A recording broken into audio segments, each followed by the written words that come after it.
Hello दोस्तों, स्वागत है आप सभी का फिर से एनजे एजुकेटरी में ऑनलाइन स्टडी। आज हम बात करेंगे सिंधु घाटी सभ्यता के पार्ट 2। पहला पार्ट मैंने करा रखा है दोस्तों, जो इस डिस्क्रिप्शन के नीचे में दिया गया है। आप लोग उस लिंक को क्लिक करके देख सकते हैं, जिसमें पहला पार्ट में मैंने ये कहा था दोस्तों कि इस सभ्यता में 2 टाइप्स के क्वेश्चन पूछेंगे या तो बनेंगे। पहला कॉन्सेप्ट और दूसरा फैक्ट। कॉन्सेप्ट के बारे में भाग 1 में एकदम अच्छे से डायग्राम के साथ, पिक्चर के साथ आप सभी को समझाने के लिए मैंने यूज किया है दोस्तों, कि आप आसानी से समझ जाएं। अब हम बात करेंगे आज की क्लास में फैक्ट के बारे में। दोस्तों टोटल उस समय जो खोजकर्ता थे वो टोटल 1400 से 1500 स्थल खोजे गए दोस्तों। मैं यहाँ पे जो स्थल के बारे में बता रहा हूँ उसमें 6-7 हैं दोस्तों, 6-7 स्थल जो एग्ज़ाम में बार बार हर एग्ज़ाम में, चाहे वो कंपटीशन एग्ज़ाम हो, चाहे आप आईएएस लेवल के एग्ज़ाम दिलाएं, चाहे वो स्टेट पीसीएस का हो, हर एग्ज़ाम में दोस्तों मैं खोज करके हर एग्ज़ाम में जो क्वेश्चन पूछा गया है उसी के बारे में ही बता रहा हूँ दोस्तों। क्योंकि 1400 से 1500 इतने स्थल हैं कि उन सभी के बारे में हम नहीं पढ़ सकते। इतना सारा है दोस्तों कि हम उन सभी के बारे में अगर पढ़ेंगे तो हमारा साल भर केवल उसी में ही लग जाएगा। तो जो क्वेश्चन में फैक्ट पूछा गया है उसी के बारे में डिस्कस करते हैं दोस्तों, ठीक। तो सबसे पहले दोस्तों हम देखते हैं हड़प्पा सभ्यता।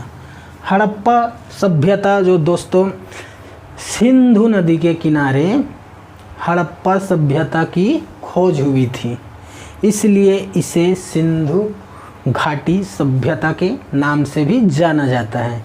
हड़प्पा को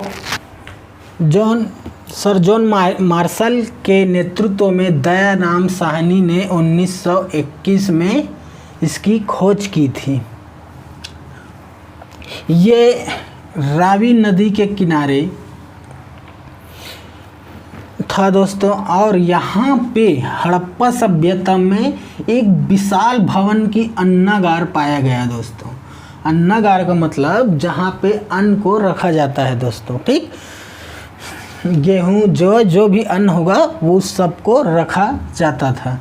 और उसके साथ साथ में दोस्तों मातृ देवी की भी मूर्ति वहाँ मिली, और हमें R37 एंड H प्रकार के कब्रिस्तान वहाँ पे मिली, ठीक दोस्तों। मतलब जो कब्रिस्तान था वो H टाइप का था या तो R टाइप का था दोस्तों, इसलिए इसे बनाया गया। क्योंकि जो जिसकी मृत्यु हो जाती थी उसे दफनाने के साथ साथ में दोस्तों उसकी सामग्री को भी दफना दिया जाता था, ठीक। इसलिए शायद उन लोग H या R टाइप के बनाए होंगे अपने कब्रिस्तान को। और बहुत सारे कब्रिस्तान में भी अपने जो पालतू जानवर जो जिसे रखते थे, चाहे वो मुर्गी हो चाहे वो कुत्ते हो, इन सब को भी साथ में दफना दिया जाता था जो उसके एकदम प्रिय हो दोस्तों, ठीक। अब देखते हैं मोहनजोदड़ो के बारे में। मोहनजोदड़ो का खोजकर्ता राखालदास बनर्जी था दोस्तों, जो सन 1922 में इसे खोजा गया। ये सिंधु नदी के किनारे इसे खोजा गया। यहाँ पे दोस्तों सिंधु नदी के बारे में यहाँ पे एक विशाल स्नानागार प्राप्त हुआ, जो उत्तर से और दक्षिण में स्नानागार के सीढ़ी बनाया गया था उतरने के लिए दोस्तों। इसके बारे में मैं अच्छे से पार्ट 1 में समझा दिया हूँ, अगर आप लोग देख सकते हैं वहाँ जाके दोस्तों। और यहाँ भी अन्नागार मिला दोस्तों। यहाँ पे एक सभा भवन भी प्राप्त हुआ दोस्तों। कुछ इस प्रकार से सभा की भवन रही होगी जो ईंटों से निर्मित थी दोस्तों, ईंटों से निर्मित थी, जहाँ पे इन लोग बैठ के यहाँ के जो संस्कृति कल्चर के बारे में इन लोग डिस्कस किया करते रहे होंगे दोस्तों, ठीक। साथ ही साथ मोहनजोदड़ो में वस्त्र भी पाया गया। जो अपने शरीर को ढकने के काम करते थे, खाने के लिए गेहूँ जो भी मिला दोस्तों। और इसमें सबसे इम्पोर्टेंट नर्तकी की मूर्ति पाई गई दोस्तों, ठीक, जो कि कांसे की थी। नर्तकी की मूर्ति कांसे की थी दोस्तों, ठीक। अब देखते हैं चंदू दड़ो के बारे में दोस्तों। तीसरा है चंदू दड़ो, जो खोज करता है गोपालम मजुमदार, जो 1930 में इसे खोजा गया। ये भी सिंधु नदी के किनारे इसे भी पाया गया दोस्तों। यहाँ की मेन बात है गडेरिया एंड मनका की कारखाना, यहाँ पे उसका प्रमाण मिलता है दोस्तों। गडेरिया एंड मनका की कारखाने का होने का प्रमाण मिलता है। यहाँ पे ताबूत भी पाया गया दोस्तों। कुछ हड्डियाँ यहाँ पे मिली।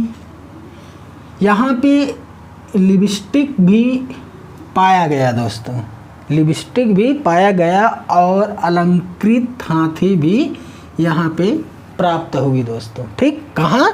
चंदू दड़ो में।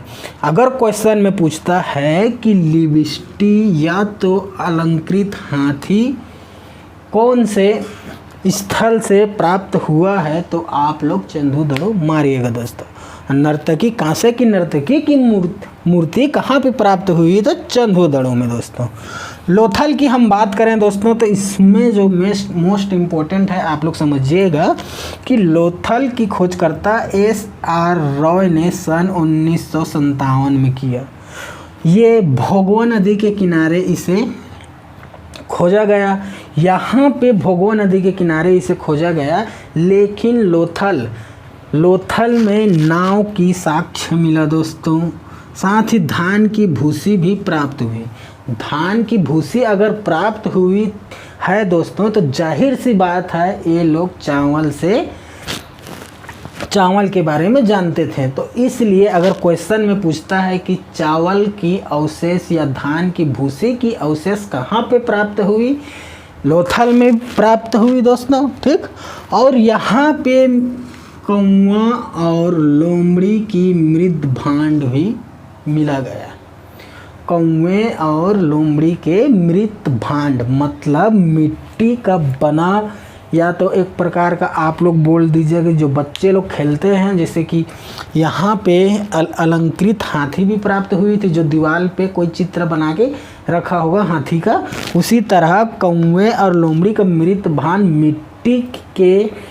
मिट्टी से बनाया हुआ कौवा और लोमड़ी का मृत भांड प्राप्त हुआ दोस्तों, ठीक। इतना समझ लीजिए, बच्चों को खेलने के लिए बनाया रहा होगा। अब बात करते हैं हम कालीबंगा के बारे में, जो अमलानंद घोष ने सन 1953 में इसे खोज निकाला। और कहाँ खोज निकाला दोस्तों? इसे घग्गर नदी में, ठीक। घग्गर नदी में इसे खोज निकाला। इसकी मेन बात यह है कि यहाँ पे जुते हुए खेत के अवशेष मिले गए। साथ ही हवन कुंड भी प्राप्त हुआ यज्ञ करने के लिए। उसके साथ साथ में जो सभा भवन के रूप में चबूतरा जो बना हुआ था, उसी प्रकार से यहाँ पर भी चबूतरा बना हुआ था दोस्तों। यहाँ पे अलंकृत ईंटें भी प्राप्त हुई।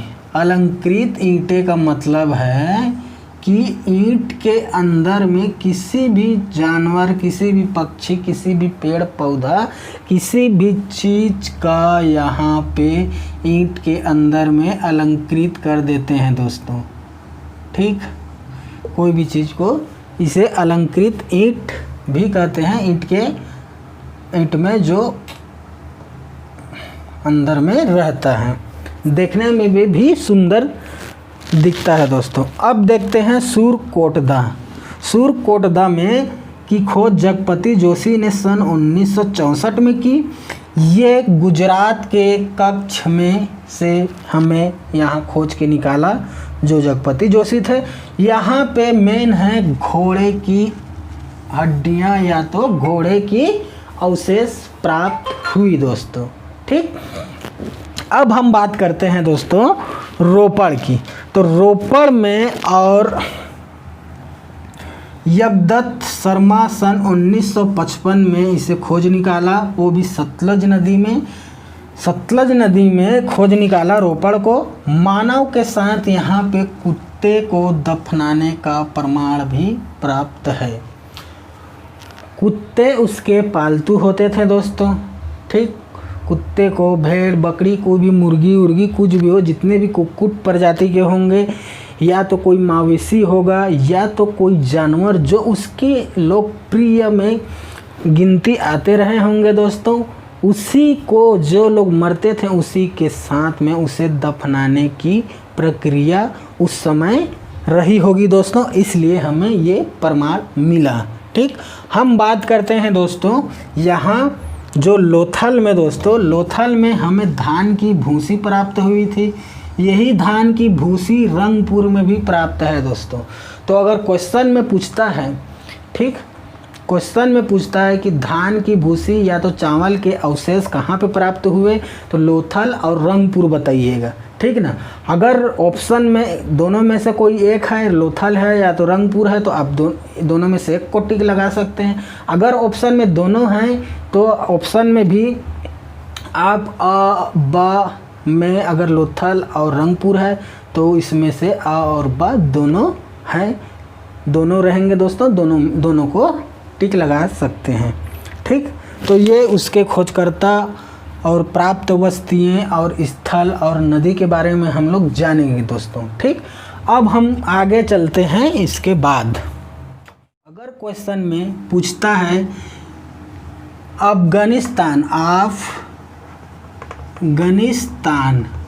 अफगानिस्तान में 2 स्थल प्राप्त हुए। टोटल कितने? 2 स्थल प्राप्त हुए, ठीक दोस्तों। अब दूसरा है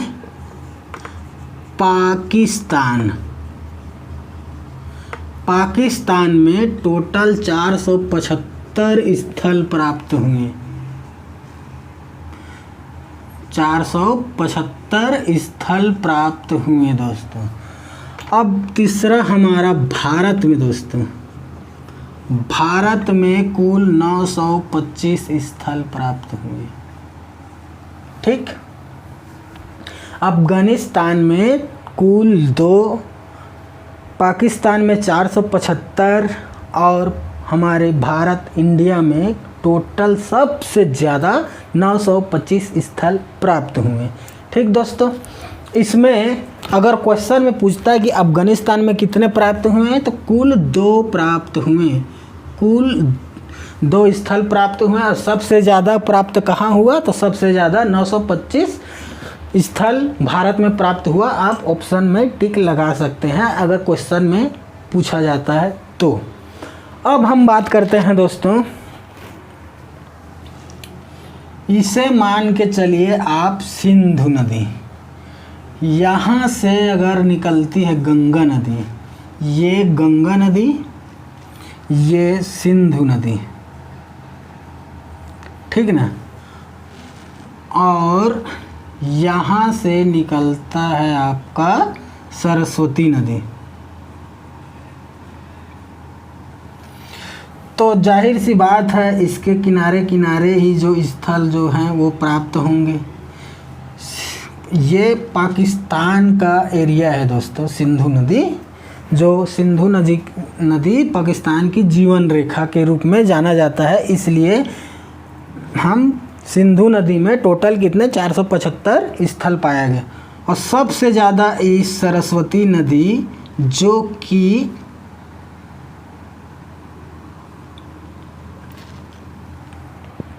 सबसे ज़्यादा स्थल यहीं पे पाया गया दोस्तों, सरस्वती नदी में। तो सबसे ज़्यादा भारत में पाया गया। भारत में कहाँ पाया गया बोलेगा दोस्तों, तो भारत में गुजरात में सबसे ज़्यादा पाया गया। सबसे ज़्यादा गुजरात में पाया गया। देखिए आप लोग नोट करिए, जम्मू कश्मीर, पंजाब, हरियाणा, राजस्थान, उत्तर प्रदेश, गुजरात और महाराष्ट्र, इन सभी जगह पे स्थलें पाई गई, लेकिन सबसे ज़्यादा स्थल गुजरात में पाया गया, ठीक। ये कॉन्सेप्ट समझिए दोस्तों। अब हम बात करेंगे दोस्तों इसकी आर्थिक,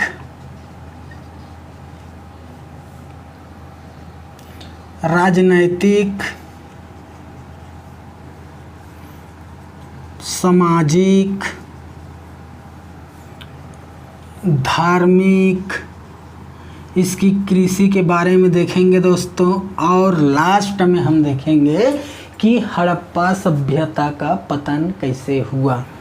ठीक दोस्तों, इसका पतन कैसे हुआ इसके बारे में हम बात करेंगे। तो चलिए दोस्तों आगे बढ़ते हैं। ठीक है दोस्तों, चलिए आगे बढ़ते हैं। तो सबसे पहले हम इसकी सामाजिक व्यवस्था के बारे में जानते हैं।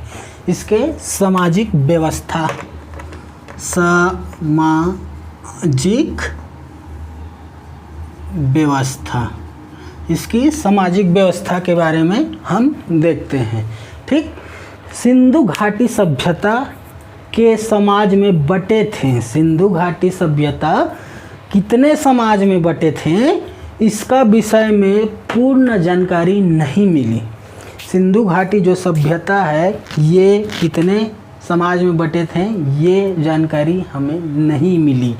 कुछ विद्वान ने अनुमान लगाया जो उच्च और निम्न वर्ग थे, उच्च वर्ग और निम्न वर्ग में थे। ठीक, इसे हम 3 भागों में बांट सकते हैं दोस्तों। प्रथम वर्ग, द्वितीय वर्ग और तृतीय वर्ग में बांट सकते हैं। ठीक, प्रथम वर्ग में शासक या तो योद्धा या तो पुरोहित ये सब आते थे। प्रथम वर्ग में शासक, योद्धा या तो पुरोहित ये सभी लोग आते थे। पुरोहित क्या है दोस्तों, मैंने पहले पार्ट में बताया है, जिसे आप लोग देख सकते हैं। अब बात करते हैं दूसरे वर्ग की, जिसमें व्यापारियों लिपिकों के लोग आते थे। व्यापारियों या तो लिपिकों।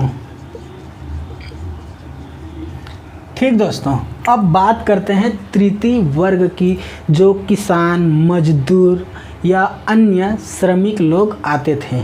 नगर में राजनीतिक संगठन भी भिन्न भिन्न रहा होगा, किंतु इसका कोई निर्माण या तो प्रभाव नहीं था। यह एक स्थिरीकृत श्रम विभाजन तथा विशेषीकरण पर आधारित समाज था।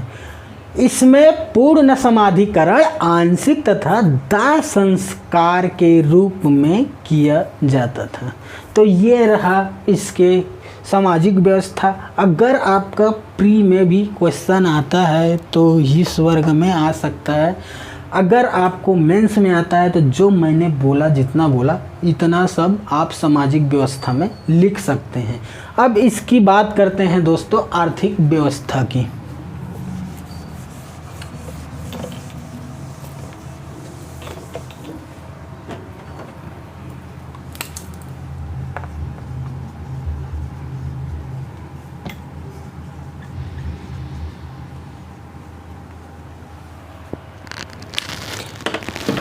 मैंने तो पहले ही कहा था दोस्तों कि साक्ष्य जो हमें मिला है स्थलों में, वहाँ नाव का भी साक्ष्य मिला है। तो इसलिए जाहिर सी बात है दोस्तों कि जो आर्थिक व्यवस्था है सिंधु घाटी सभ्यता के समृद्ध जो मुख्य स्रोत हैं व्यापार के एवं वाणिज्य का, जो भारत के अन्य क्षेत्र तथा विदेशियों से जल के द्वारा, जल या स्थल दोनों मार्ग से हुआ करता था। हड़प्पाई लोगों का वाणिज्यिक संबंध राजस्थान, अफगानिस्तान तथा ईरान से था। मेसोपोटामियाई सभ्यता के अन्वेषण से इस तथ्य की पुष्टि होती है दोस्तों। ठीक, अब ये लोग दोस्तों, ये लोग जो वस्तुएं हैं ये लोग कहाँ से लाते थे? ईंट निर्माण दोस्तों, ईंट निर्माण जो है वो अब हड़प्पा से और मोहनजोदाड़ो से लाते थे। ईंट का निर्माण हड़प्पा और मोहनजोदड़ो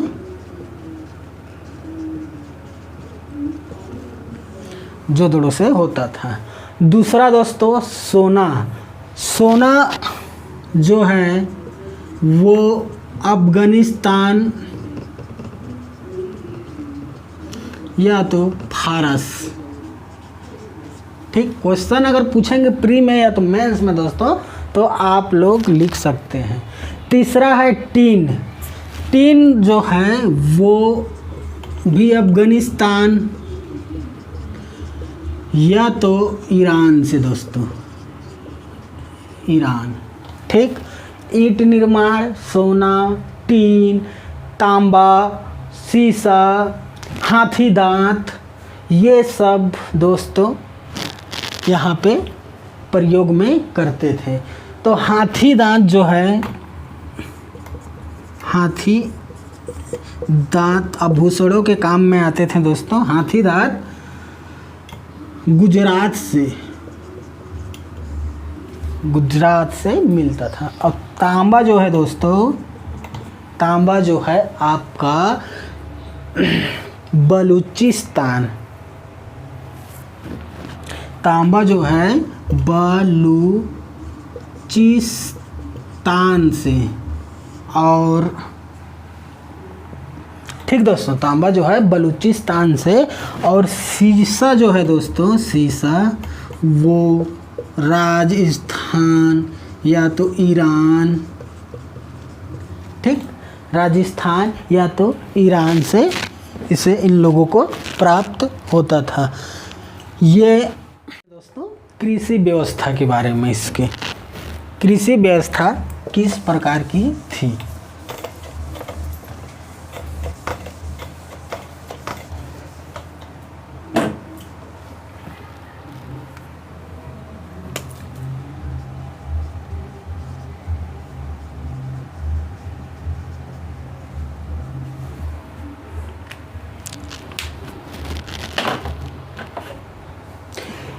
कृषि व्यवस्था में दोस्तों चावल के उत्पादन का प्रमाण केवल लोथल और रंगपुर में ही प्राप्त हुआ, जो मैंने पहले बता चुका हूँ।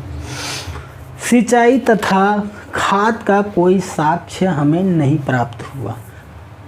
सबसे पहले कपास पैदा करने का श्रेय सिंधु घाटी के लोगों को है दोस्तों, क्योंकि सर्वप्रथम इसका उत्पादन यहीं हुआ, इसलिए यूनान के लोग इसे सिंडस कहने लगे। किसे दोस्तों? जो हड़प्पा सभ्यता के लोग थे, यहाँ सबसे ज़्यादा कपास उगाई जाती थी दोस्तों। तो जो यूनान के लोग थे वो कपास को सिंडस कहते थे, सिंडस, इसलिए इसे सिंडस सिविलाइजेशन के नाम से भी जाना जाता है दोस्तों। ठीक, इसलिए इसे सिंडस सिविलाइजेशन के नाम से भी जाना जाता है। और इंडस अभी भी जो है वो इंडस वैली सिविलाइजेशन जो इंग्लिश में है वो यहीं से सिंडस से ही आया है दोस्तों। ठीक, ये हो गया। ये बैल, गाय, भैंस, बकरी, बैल, कुत्ते, बिल्ली, जितने भी प्रकार के जानवर, ऊंट, सूअर पालते थे, लेकिन घोड़े की पहचान इन्हें नहीं थी। गुजरात में हड़प्पाई हाथी पालते थे और चावल उगाते थे। कुबड़ा वाला सांड विशेष प्रिय था दोस्तों। कुबड़ा वाला जो सांड था इसे इन लोग विशेष प्रिय थे। हड़प्पा में अनाज रखने का कोठार के समूह भी मिले हैं, जिसे हम अन्नागार विशाल भवन के नाम से जानते हैं दोस्तों। ठीक, तो ये इसकी कृषि व्यवस्था है दोस्तों। ठीक, यहाँ पे कपास ज़्यादा मात्रा में उगाई जाती है। चावल के अवशेष रंगपुर और लोथल में प्राप्त हुए हैं दोस्तों। यहाँ पे सिंचाई की प्रमाण हमें नहीं प्राप्त हुआ, न ही घोड़े की प्रमाण प्राप्त हुआ दोस्तों। बाकी सभी जानवर हम लोग पालतू के रूप में प्रयोग में रखते थे दोस्तों। ठीक, तो ये हो गया इनकी कृषि व्यवस्था। अब देखते हैं कुछ इसकी राजनीतिक व्यवस्था दोस्तों।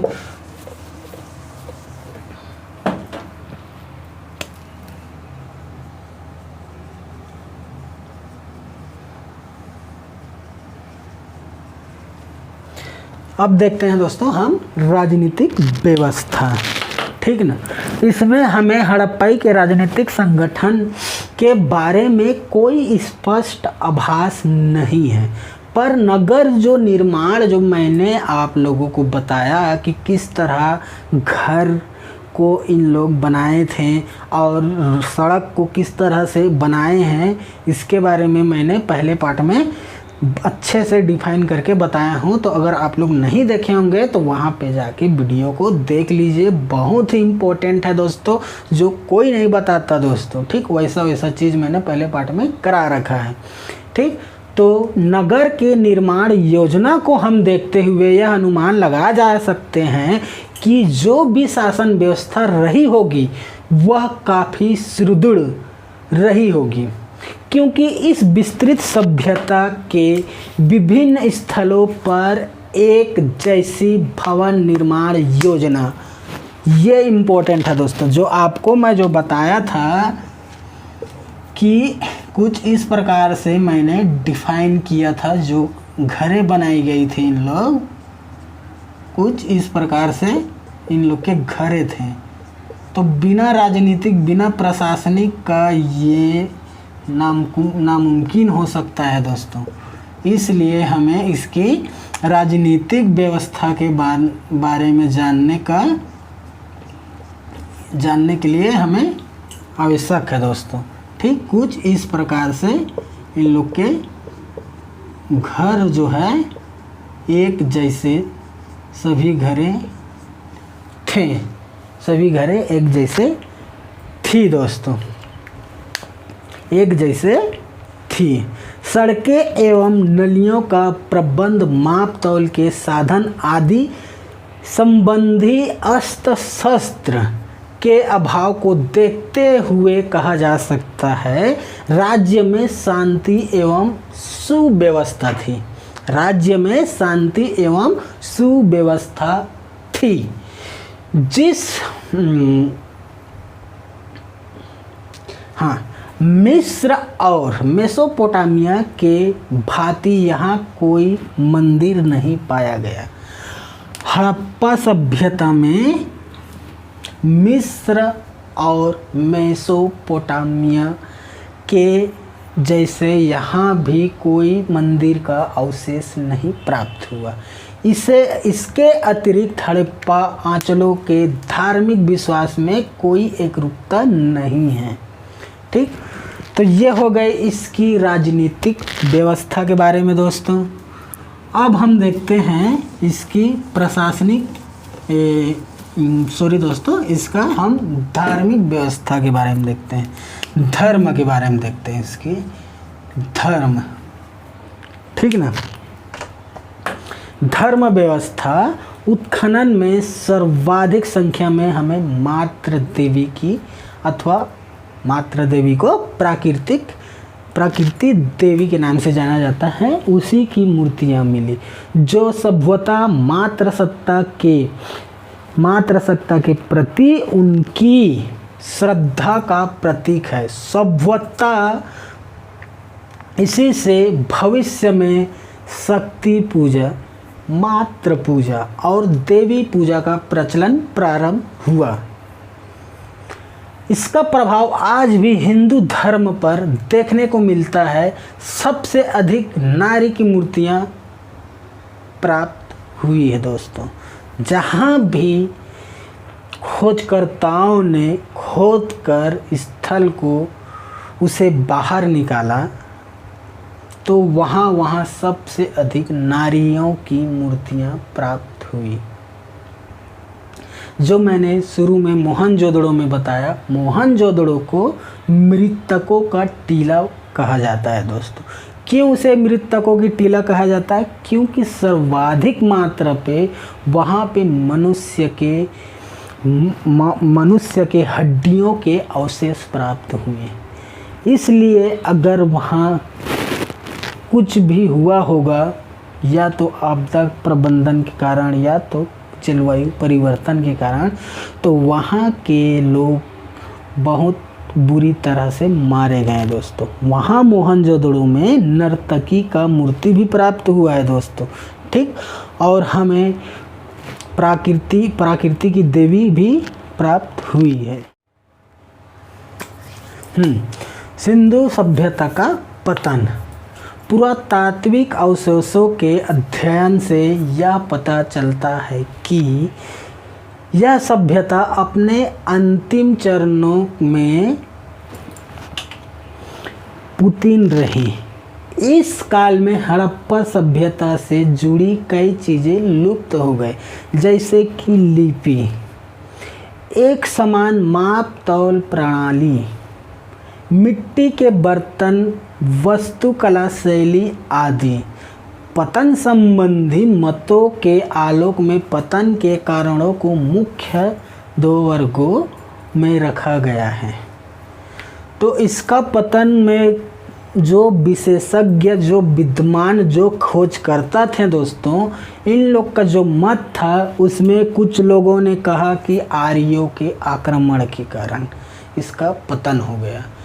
दूसरा दोस्तों, सिंधु में बाढ़ आने के कारण इसका पतन हो गया।